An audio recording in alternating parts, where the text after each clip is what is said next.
नमस्कार दोस्तों। आज की सच्ची घटना जो मैं आपको सुनाने जा रहा हूँ ये जलंधर की है। यहाँ पर रहने वाली एक औरत इतनी शातिर होती है कि वह पूरे पुलिस डिपार्टमेंट को ही गुमराह कर देती है। पुलिस वाले उसकी बातों पर यकीन कर लेते हैं और प्रेस कॉन्फ्रेंस करके एक आदमी की मौत की पुष्टि कर देते हैं। लेकिन पुलिस वालों की हैरानी का तब कोई ठिकाना नहीं रहता जब उनको मालूम पड़ता है कि जिस आदमी की मौत की उन्होंने पुष्टि की है वो आदमी अभी ज़िंदा है और मरने वाला इंसान कोई और ही था। दोस्तों, घटना है पंजाब के जलंधर की। यहाँ पर पुलिस एक हत्या के केस की तहकीकात कर रही थी और कुछ दिनों पहले पुलिस एक प्रेस कॉन्फ्रेंस करती है जिसमें कि जलंधर पुलिस के कमिश्नर संदीप शर्मा विनोद नाम के एक शख्स की मौत की पुष्टि करते हैं। लेकिन ताज्जुब तो तब होता है जब वो इंसान ज़िंदा निकलता है। घटना है गदाईपुर इलाके की। यहाँ पर एक घर के बेड में एक व्यक्ति की लाश मिलती है। पुलिस वाले इस लाश को विनोद की मानते हैं और इस केस को सॉल्व हुआ मानकर प्रेस कॉन्फ्रेंस करते हैं। यहाँ पर वो लोग डिक्लेयर करते हैं कि बेड में मिली गली सड़ी लाश विनोद की है। लेकिन ये लाश विनोद की नहीं बल्कि बरनाला के रहने वाले एक आर्मी से रिटायर हुए ऑफिसर योगराज खत्री की निकलती है। सारा मामला कुछ इस तरह से शुरू होता है। गदाईपुर इलाके में रहने वाले लोग कुछ दिन पहले पुलिस को शिकायत देते हैं और उसमें वो कहते हैं कि हमारे इस इलाके से बहुत ही भयानक बदबू आ रही है। ऐसा लग रहा है यहाँ किसी की लाश पड़ी है और वो गल सड़ रही है। लोगों के बताए हुए घर में जब पुलिस पहुँचती है तो वहाँ पर उनको एक लाश बरामद होती है। घर में रहने वाली औरत हिमाचली देवी को पुलिस गिरफ्तार करती है और पुलिस स्टेशन लेकर जाती है। हिमाचली देवी पुलिस को बताती है कि जिस व्यक्ति का कत्ल हुआ वह व्यक्ति उसके साथ लिव इन में रहता था और उसका नाम विनोद उर्फ नकुल था और उसको उसी ने अपने एक साथी के साथ मिलकर मारा है। पुलिस वाले जब उससे इसका कारण पूछते हैं तो वो बताती है कि वह उसको अपनी पत्नी कहता था।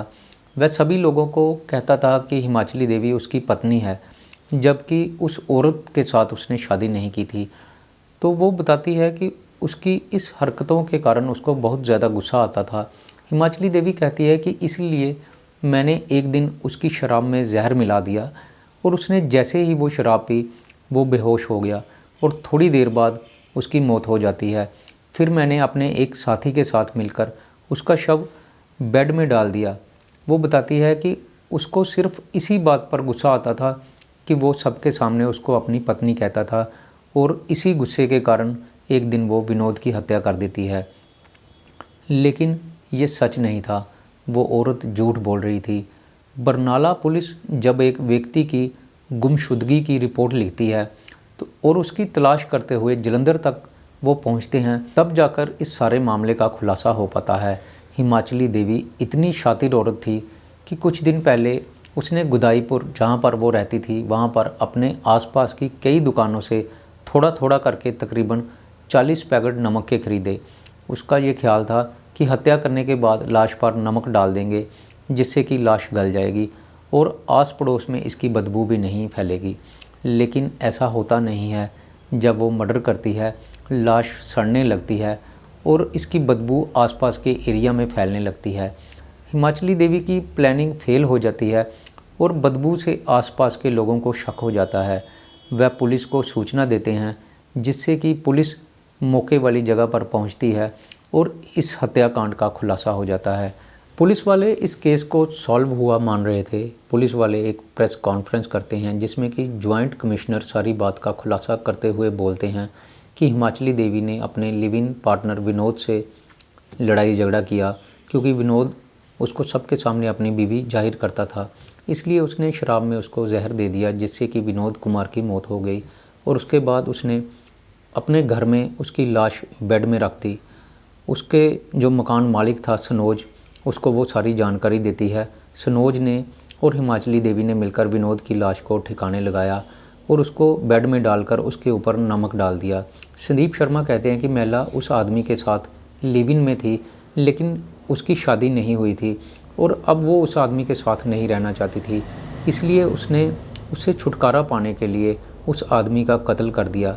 पुलिस वाले अब इस केस को ख़त्म हुआ मान रहे थे और उन्होंने लगभग इस केस की फाइल को क्लोज ही कर दिया था। लेकिन दूसरी तरफ बरनाला पुलिस के पास एक परिवार जाता है। वो अपने परिवार के एक सदस्य की गुमशुदगी की रिपोर्ट लिखवाते हैं और कहते हैं कि हमारा बुज़ुर्ग, जिनकी उम्र तकरीबन 70 साल है और वो फ़ौज से रिटायर हुए हैं, उनका नाम योगराज खत्री है, वो कुछ दिनों से मिल नहीं रहे। घर के लिए वो सामान लेने के लिए घर से बाहर गए थे, लेकिन आज उनको काफ़ी दिन हो गए हैं, वो घर वापस नहीं आए। हमने बार बार उनको फ़ोन किया, लेकिन उनका फ़ोन मिल नहीं रहा। असल में परिवार वाले पहले तो यही समझते रहे कि शायद मोबाइल की बैटरी डिस्चार्ज हो गई है या उनका मोबाइल स्विच ऑफ हो गया है, इसलिए उनके साथ फ़ोन पर कांटेक्ट नहीं हो पा रहा। लेकिन जब उनको घर से गए हुए काफ़ी दिन बीत जाते हैं और वो घर वापस नहीं आते, तो घर वाले बरनाला पुलिस के पास शिकायत लेकर जाते हैं। पुलिस वाले सबसे पहले तो योगराज के मोबाइल की लोकेशन ट्रेस करने की कोशिश करते हैं। तो पुलिस वालों को पता चलता है कि योगराज की जो आखिरी लोकेशन थी, जहाँ पर उनको आखिरी बार देखा गया था, वो थी जलंधर के गदाईपुर की। बरनाला पुलिस वाले जलंधर पुलिस से संपर्क करते हैं और उनके साथ मिलकर जलंधर के गदाईपुर इलाके में पहुँचते हैं। यहाँ पर उनको सबसे पहले पता चलता है कि योगराज की जो आखिरी लोकेशन थी वो हिमाचली देवी के घर की थी। आसपास के लोगों से जब योगराज की फ़ोटो दिखाकर उनसे पूछताछ की जाती है कि क्या आपने इस शख्स को कहीं देखा है, तो लोग बताते हैं कि इस आदमी को उन्होंने कुछ दिन पहले हिमाचली देवी के साथ देखा था। पुलिस वाले आसपास के सीसीटीवी कैमरा चेक करते हैं तो योगराज हिमाचली देवी के साथ आता जाता कई बार दिखाई देता है। अब पुलिस वाले हैरत में पड़ जाते हैं। उनको समझ नहीं आ रही थी कि वह आदमी जो बरनाला से हिमाचली देवी के पास आया, वो अचानक से कहाँ गायब हो गया। अब हिमाचली देवी के घर से एक शव बरामद हुआ था। पुलिस वाले बरनाला से योगराज के परिवार वालों को बुलाते हैं और उनको वो शव दिखाते हैं और कहते हैं कि क्या आप इसकी पहचान कर सकते हैं, कहीं ये आपके परिवार का वही मेंबर तो नहीं जो काफ़ी देर से मिसिंग है, जिसकी आप हमारे पास रिपोर्ट लिखवाने आए हैं। जब योगराज का परिवार उस शव को देखता है तो वो कहते हैं कि ये योगराज का ही शव है। अब ये मामला और भी उलझता जा रहा था, क्योंकि हिमाचली देवी ने उस मृत व्यक्ति की पहचान विनोद के रूप में करवाई थी, लेकिन योगराज के घर वाले बता रहे थे कि ये डेड बॉडी योगराज की है। इससे ये पता चलता है कि मरने वाला शख्स योगराज था और उस औरत का जो आशिक है, जो विनोद कुमार है, वो अभी ज़िंदा है, लेकिन वो पुलिस की पकड़ से बाहर था। उधर योगराज खत्री के बारे में पता चलता है कि वो रहने वाला तो बरनाला का था, लेकिन फ़ौज से रिटायर होने के बाद वो कपूरथला में रह रहा था। यहाँ पर एक दिन वह अखबार में एक ऐड देखता है। अखबार में जो ऐड थी वो हिमाचली देवी ने लगाई हुई थी। उसने विज्ञापन दिया हुआ था और उसमें लिखा था कि मैं अकेली हूँ, मुझे जीवन साथी की ज़रूरत है।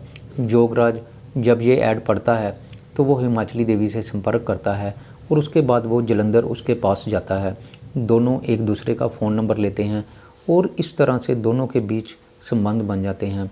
योगराज अक्सर गदाईपुर हिमाचली देवी के पास आता जाता रहता। पुलिस वाले कहते हैं कि उनको ऐसा लगता है कि योगराज की मृत्यु या तो नेचुरली तरीके से हो गई है या फिर शारीरिक संबंध बनाने के लिए उसने कोई शक्तिवर्धक दवाई खाई होगी, जिससे कि उसको हार्ट अटैक आ गया होगा और उसके बाद उसकी मृत्यु हो गई।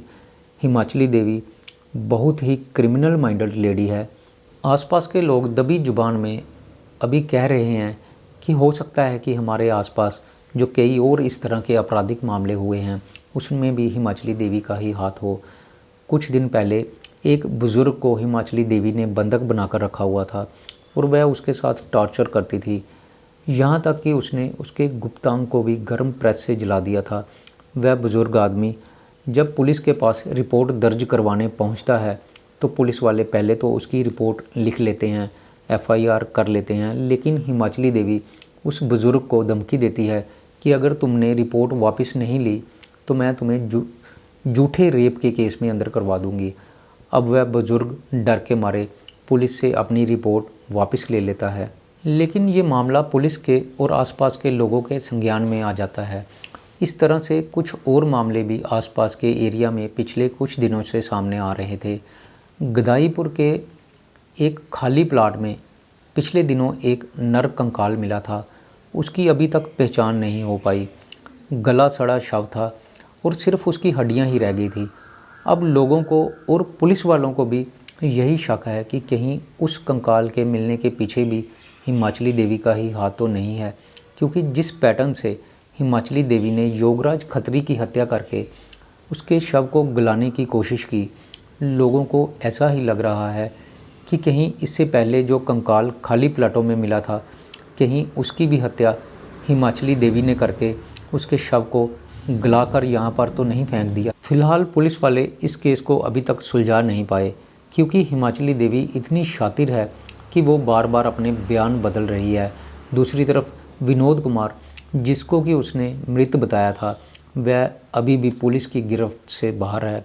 फिलहाल पुलिस ने हिमाचली देवी और सनोज को रिमांड पर लिया हुआ है और उनसे ये जानने की कोशिश की जा रही है कि उन्होंने योगराज का मर्डर क्यों किया, और जो दूसरे मर्डर हुए हैं क्या उनमें भी उनका ही हाथ है। दोस्तों, मेरी आज की ये कहानी यहीं पर ख़त्म होती है। मैं फिर आऊँगा आपके लिए एक नई कहानी लेकर। तब तक के लिए नमस्कार, शुक्रिया।